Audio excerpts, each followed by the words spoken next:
जो बीजेपी के विधायक हैं वो अभी तक इधर कोई काम करने के लिए आए नहीं। नजर ही नहीं आए जब से विधायक हुए, जब से नजर ही नहीं आए। गांव की सड़क देखो, कोई विकास नहीं हुआ है कोई विकास उनके 5 सालों में। और जहां उनकी जो वोट बेल्ट है वहाँ सब कुछ कार्य हो रहा है, लेकिन अपने यहाँ कुछ नहीं है। कि योगी जी ने कहा है वो अपनी जगह सही कहा है। मेरा 3 महीने का बिल 35,000 रुपये आया है, अब वो कितना अदा कर देंगे। उत्तर प्रदेश में विधानसभा का चुनाव सरगर्मी पर है। ऐसे में लोग अपने अपने प्रत्याशियों के बारे में ये सोच कर थक रहे हैं, क्योंकि पार्टियों ने अपने प्रत्याशियों का चुनाव कुछ इस तरीके से कर दिया है कि लोगों को दुविधा में डाल दिया है। उत्तर प्रदेश में फतेहाबाद विधानसभा में जो प्रत्याशियों का चुनाव किया गया है उसमें लोगों को दुविधा में, संशय में डाल दिया है। आइए हम लोगों से जानते हैं कि वो किस तरह से अपने प्रत्याशियों का चुनाव कर रहे हैं। सर, आप बताइए कि आपके यहाँ पर सबसे ज़्यादा, पहले तो फतेहाबाद में किसका वर्चस्व ज़्यादा है, किसको लोग अधिक पसंद कर रहे हैं? रूपाली दीक्षित। और सर, अगर बीजेपी की हम बात करें तो बीजेपी का क्या हाल है यहाँ पर फतेहाबाद में? कुछ नहीं है। और सर, जो बसपा से शैलेंद्र सिंह जादौन हैं उनके बारे में आपका क्या विचार है? उनका भी बढ़िया वर्चस्व है, बराबर की टक्कर है दोनों में। सर, आप बताइए कि यहाँ पर जो आम लोगों की समस्याएं क्या हैं जिसे बीजेपी अब तक सुलझा नहीं पाई है? बीजेपी सुलझाने की तो ये है कि जो बीजेपी के विधायक हैं वो अभी तक इधर कोई काम करने के लिए आए नहीं। नजर ही नहीं आए जब से विधायक हुए, जब से नजर ही नहीं आए। गांव की सड़क देखो, कोई विकास नहीं हुआ है कोई विकास उनके 5 सालों में। और जहां उनकी जो वोट बेल्ट है वहाँ सब कुछ कार्य हो रहा है, लेकिन अपने यहाँ कुछ नहीं है। मतलब वो अपने एक वर्ग विशेष के लिए कार्य कराते हैं। हाँ जी, हाँ जी, हाँ। और किसी के लिए काम नहीं करते वो।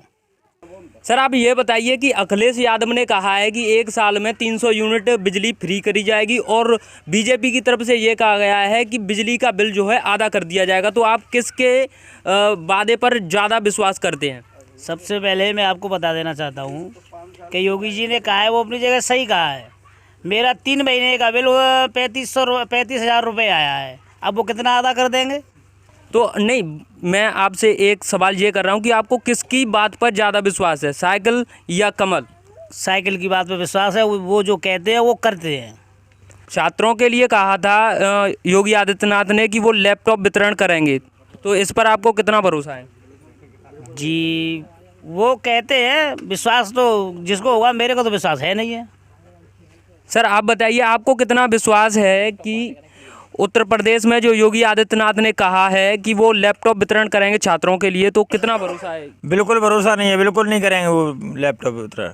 उन्होंने कोई बात कही है वो पूरी करी है, हर बात उन्होंने की झूठी है सब। और इलेक्शन आ गया है, अब तो कुछ भी कर पालो, वो तो हर किसी को कुछ भी देने के लिए तैयार है जाकर। और वोट पड़ने के बाद में फिर उनकी मर्जी है, वो अपनी मर्जी से चलेंगे, बिल्कुल कुछ नहीं करेंगे वो।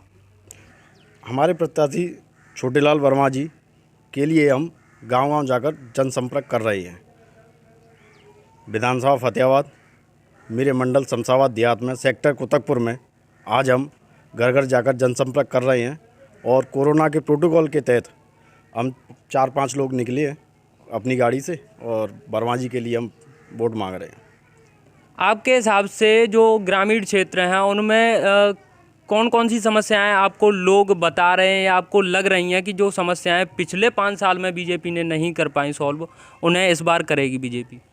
देखो, जो भी समस्याएं तो कोई नहीं, ज़्यादा समस्या तो छोड़ी नहीं है 5 सालों में योगी जी और माननीय योगी जी ने। और जो भी समस्या 1-2 रह गई हैं हम उन्हें आगे करेंगे। हम 5 साल में फिर से हम योगी जी की सरकार बना रहे हैं, फिर से हम अच्छे से दोहराएंगे बढ़िया तरीके से। आप क्या कहना चाहेंगे कि क्या छोटेलाल वर्मा जी इस बार इलेक्शन में जीत पाएंगे? छोटेलाल वर्मा जी पूर्ण बहुमत से अपने 93 फतेहाबाद की तहसील में पूर्ण बहुमत से सरकार बनाएंगे और योगी जी को आसन पर बिठाएंगे। रूपाली दीक्षित और शैलेंद्र सिंह जादौन को आप कितना मानते हैं कि वो टक्कर देंगे बीजेपी को? देखो, मैं किसी भी पार्टी की अवहेलना न करते हुए मैं यही कहना चाहूँगा कि सबसे पहले तो ये है कि जैसे हमारे देश और हमारे प्रदेश की बात आती है तो प्रदेश में आप सब आपके आगे जीता जागता हुआ एक ही वो है कि जिसने विकास किया है उसको वोट हम न मांगें या कोई न मांगे, वो विकास के ऊपर वोट मिलेगा और जो विकास करेगा उसको हम भी कोशिश करेंगे और वो हमें यानी 93 फतेहाबाद से उसको हम प्रत्याशी को जिताएंगे। हम किसी प्रत्याशी की हम अवहेलना नहीं करते।